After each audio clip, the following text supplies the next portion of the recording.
you brought it up from the week 11 takeaways and foresight going into week 12, but Joe Burrow was listed as a full participant today in the practice, which is Wednesday. Obviously, he's going to be returning from his surgery to repair torn ligaments in his toe, but he was limited on all three injury reports last week. And like I said, he was a full participant this week. Most of the time, when you're a full participant in multiple days of practice going into the weekend, you most likely going to play. So I'm not sure, like you said, if he's going to wait until Thanksgiving night matchup against the Ravens as a potential return date or not. But with that being said, obviously, what's his name? Joe Flacco's been doing all he can. But do you think that the Bengals should even bring back Joe Burrow this season? Like, is it even worth it? Um, I mean, if he wants to play, and I think at this point, it'd be one thing if he was still on IR, but at this point, it's like, he's already geared back up and everything. I think he's just going to want to get out there because they'll still probably have some type of shot.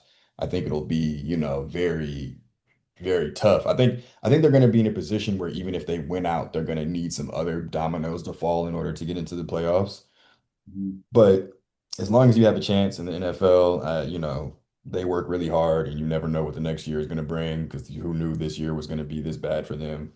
Um, so I mean, I think it's definitely worth it.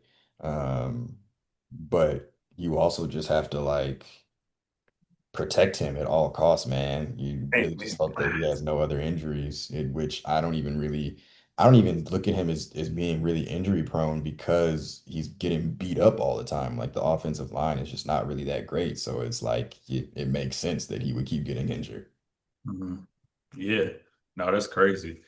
Speaking of injury proneness, I believe two of his injuries as well too came before the season even started in practice.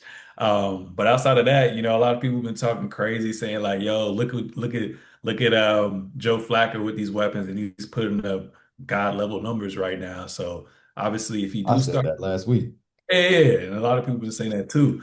And obviously, with if he does play this week, potentially we'll see. No Jamar Chase this week. Obviously, he still got T. Higgins and some other weapons, but it'll I be don't know nice. why you spitting on people, bro. That it doesn't make any fucking sense. Like, He so gonna say I didn't spit on him. We saw the video, brother. We saw the video. It's actually nasty. We'll see what he does without his number one. You know what I'm saying?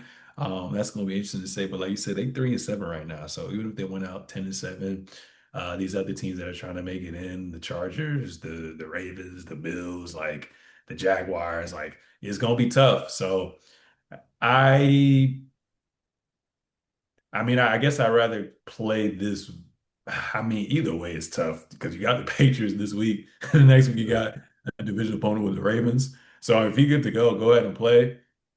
And if y'all just look bad and he looks bad, you might as well not waste the season, knowing, like you said, like he may not be injury prone, but has a proven record because of that old line, because of the roster construction.